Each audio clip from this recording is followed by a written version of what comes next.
Here we go.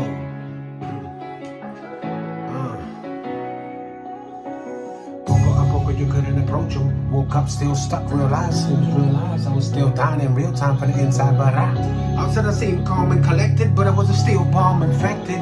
Broken, dissected, neglected, seeking to be respected. Had to get away from eye to my iPhone, to my iPhone, to my iTunes, searching, growing. Pick the big pictures to the face showing. Llámalo Picasso, desde mi ocaso, oh, pero mi mente voló, oh, y mi vida cambió, yo, de agua a vapor. I know, waiting for rain in the midst of the pain, waiting for change in the midst of the same, waiting for gain in the midst of the shame. Fire is burning, you'll never detain. Waiting for rain in the midst of the pain, waiting for change in the midst of the same, waiting for gain in the midst of the shame. Fire is burning, burning the shame. Poquito español. ¿Y dónde están que no los veo? Acá arriba en el cielo, caminando en el fuego, no me quemo. Y aquellos que critican y pican, no se necesitan ni pa' tú ni hagas cita. Aquí yo me quedo, y aquí yo no juego, ni domino con ellos, nada. No me pase picha, porque el tráfico no se necesita. Me da risa con la lija, se alisa, corta grama, pa' que vea, so anhela y analiza.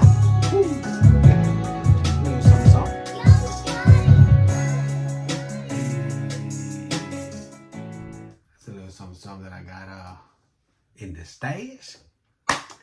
Well, this is Collab with Collab Productions TV. Like, comment, subscribe, hit the bell and get notified. Yay! So today we're gonna be watching a video that's super motivating. I think I hear my kids knocking. But here we go. It's a video, it's a motivation video of Steve Harvey. Give me 1 second, let me connect this thing right there. It's a video where it's ask, believe, and work. So this is another segment for Inspired to Dream. And this is definitely another person that inspires me aside from Tyler Perry. I mean, Kevin Hart, you got Steve Harvey, you have so many people that inspire me. In the Spanish community, obviously the reggaetoneros, you got Daddy Yankee, you got Manny Montes, you got so many people that inspire me. But in business specifically, I love how Steve Harvey works. I love what Shaq is doing. I love what Kevin Hart is doing, Tyler Perry is doing. There's so many people that motivate me and really show me the ways, you know, for business. And Earn Your Leisure podcast, I love it. Joe Budden, I love it. You know, so there's so many of these podcasts and there's so many people that motivate me. But one of the main ones that's always motivated me in being a believer as well is Steve Harvey. So you kind of see his upbringing. You kind of see where he came from. You start to see, you know, that at one point he was, to be honest with you, he was, you know, doing his thing in the world and just wilding out and doing cursing and doing all this comedy, but it was super funny. But then you started to see a shift. You started to see a change. And when I started to see a change, I'm like, wow, like what's going on with him? And he started meeting with TD Jakes. He started having, like, you know, issues and personal issues. And he said, you know what, I need to change something. I need to shift something. And that's when he shifted. Everything he shifted and pay close attention. It's all about the shift. Ever since he shifted, all of a sudden you see his career just launched. He got the Steve Harvey show. He went on Family Feud. He had a Christian show as well that he was doing. You know, shows. Started hosting more. It's just a plethora of a bunch of things that started to happen for him because of that. And it's one of the things that he mentions in here that's very important, that all of a sudden that shift happened. So let's check it out. You know how I got land? I was homeless. And I used to fish all the time. I wasn't fishing playing, I was fishing catching fish, because I drive to a rest area because I kept charcoal in my trunk. And when I got to them little grills on the side of the rest area, I'd take my charcoal and I'd fry my fish. But I was always fishing somewhere illegally, because I ain't own no lake or nothing. And I catch a string of bass, probably get 6, 7 on there. Hey, what are you doing over here? Get away, get out of here. I pull my string up. Hey, them fish don't belong to you. Let them fish go. I got to take all them fish off the hook and throw it back in the water. He didn't know, man, that I'm trying to eat, but I can't break no law, so I got going by my business. That I realized what he said is, it's amazing, is that he was out there fishing. But think of the story of just life. You know what I mean? That you're fishing or you're working hard, you're trying to strive. All of a sudden, after he caught the fish, it takes, for those of you that fish, it takes a while to fish. You throw the rod, you're just waiting for something to happen. All of a sudden, he catches a fish, catches a second one. So this is probably after hours and hours and hours of fishing. And all of a sudden, you know what I mean? So for somebody to come and oppose him, yes, it was an illegal place. I get it. But after he put in the work, right? It's amazing where even in the Bible, I've seen stories where, after they plowed and fished all night, and they didn't catch, all of a sudden God came, and after the hard work, a shift happened. And all of a sudden they caught a plethora of fishes where the nets were breaking.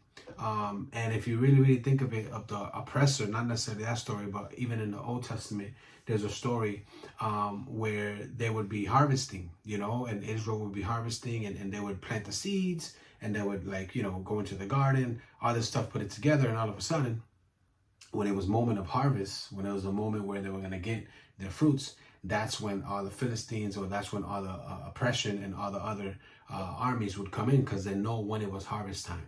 So when they came in, that was a time where they started to take everything away. It wasn't when they put the seed in. It wasn't when they waited to the trees to grow or the harvest. It was a moment where the harvest was ripe and it was ready. So just keep that in mind, that sometimes, there's people in life, that are sent negatively, in a season where everything's about to break through, everything's going to go right, and boom, your car breaks down.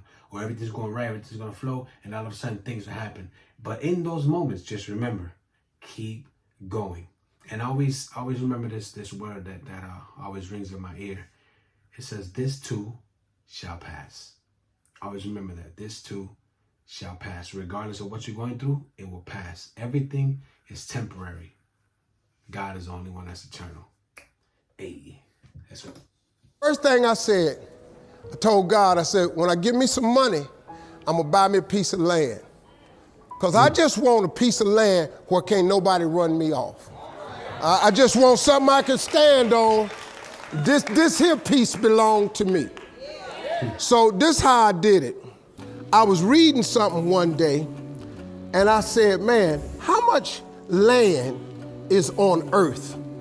So I looked it up.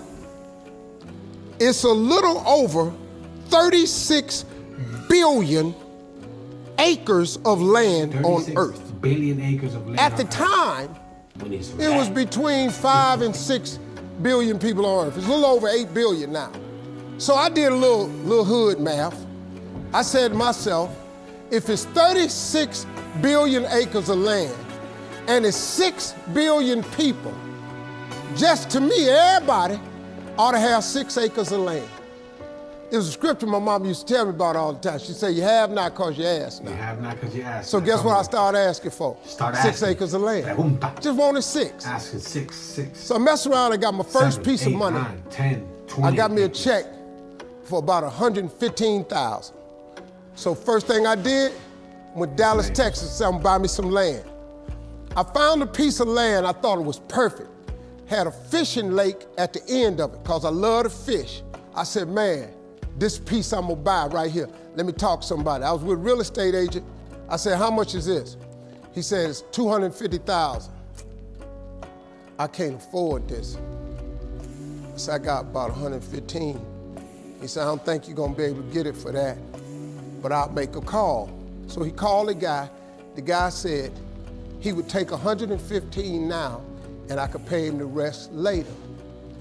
And before I did it, I said, hey man, let me ask you something. How much land is that? He said, oh, that's 6 acres. Come on. It was 6 acres. Come on. I got ready to sign it up. The real estate agent said, Mr. Harvey, before you sign it, I want you to think about it. I want to show you something else. So he took me over to this dude's house. I never met this guy. He came outside, he's a hillbilly. He's just country. You know, I was a little nervous. Me and hillbillies don't really, we don't normally work that good together. His name was Jerry Campbell. Turned out to be one of the nicest men I ever met. I misjudged the man. He talked to me, he said, I won't show you something. And I go over there and I couldn't believe it, man. It had rolling hills on it. It had 4 lakes on it, fishing ponds. I said, man, look at this right here. How many acres is this, man? He said 16 acres. 16 acres. I said, man, I can't afford nothing like that. On. He said, well, hold on, I'm in a tide right now. Okay. How much you got? I said, well, I was gonna do this other piece of land. I got 115 I'm gonna pay now. And if you give me a year to pay out the rest of it, I could buy it from you like that. He said, tomorrow morning, if you bring me a $115,000 check, I'm gonna give you this land. So I got the 16 acres of land the next day. Come on. So I said, wow, that's how it worked. You have not cause you ask not. I asked for 6. Soon as I was gonna buy the 6, he put some grace on it. Next thing you know, I got 16. Come on, put some grace on it. It's about to go down. Put some grace on it, you know, so it's powerful where, man, this almost made me cry. Where, you know, he wanted a 6, right? And God opened him up and his understanding, okay, let me get the 6. And wow, 36 billion acres of land all over the earth. Just give me 6, right? So he's asking, he's knocking, he's praying, he's believing for the 6. And all of a sudden, as he made his move, listen closely, as he started to pursue it and as he started to take his steps to pursue what he's believing. So he just didn't just pray for it. He kept believing for it. He kept being inspired for it. He dreamed for it. And then he made his moves. He got a real estate agent. He started looking for land. Bam, bam, bam, bam, bam. Oh, I like that. Bam, bam, bam, bam, bam. Hey. All of a sudden, God threw some grace on it. I said, because you're believing for it, because you're taking the steps for it, all of a sudden, grace was blown on it, and it became 16 acres. For less than the price of the first one that he was going to get. Come on, somebody. Same money. So I got to thinking. I got a couple partners in Cleveland that's locked up. I love testimonies, man. They not getting out of prison. So I asked God, could I have a 6? He asked God for the 6. Come on, they ain't getting out of prison. They get 6. Come on. They not getting out. They got 6 coming. Hey, Lord, can I have a 6? So you know what he did? Some land opened up next to it. I bought 18 more acres. I bought it. So I went back up to Cleveland. I was hanging out one day. My boys was on the corner. I told them, I said, look, man, I can't hang out on corners no more. I'm trying to get my TV career started. Oh, you done changed, man. This what's happening. So now you done got this little money. You done forgot where you from. I said, okay, hey, Lord, can I have A6 too? See, I see right now. Yeah. I see what's happening right there. They ain't finna go nowhere. So I kept asking for everybody I thought wasn't gonna ask for their 6. I asked for their 6. I ended up owning almost 300 acres of land in Denton County, Texas. But I just kept on, man. Just kept on with it. I just kept the faith. I kept believing. I kept asking. I kept wanting. God got great life for you, man. But you're going to have to ask for it. And when you ask for it, you're going to have to believe it. After you believe it, you got to put your work in. Now, if you don't want to do the work that it takes to be successful, this man with his success, if you knew how hard he worked, if you knew the hours he put in, the hours his daddy put in, if you knew what it really took, it's daunting. It's days, man, where you go, whoa, what is this I'm trying to do? But you got to Oh, by the way, this is, I'm not sponsored yet by them, but soon I will be. So here we go. This is Essentia alkaline water. This is actually a pH, I'll tell you that right now, pH 9.5. It's pretty good. Get your hydrate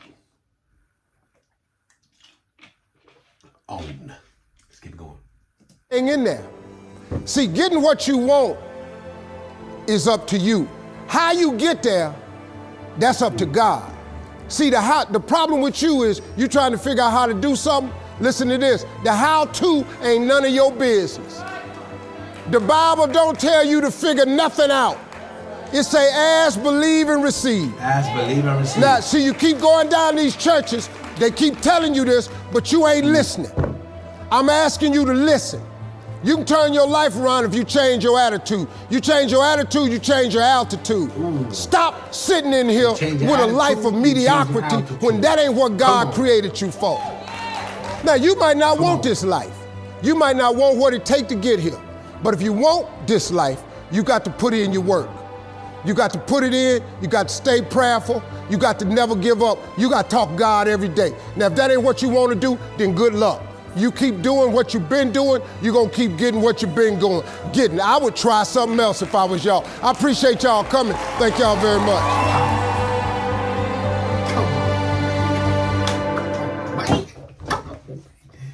Come on, Steve Harvey. Listen to what I'm saying. Let me take these off.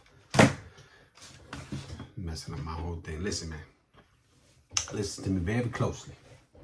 We got to get this going. We got to make it happen. Get your land. And look at that.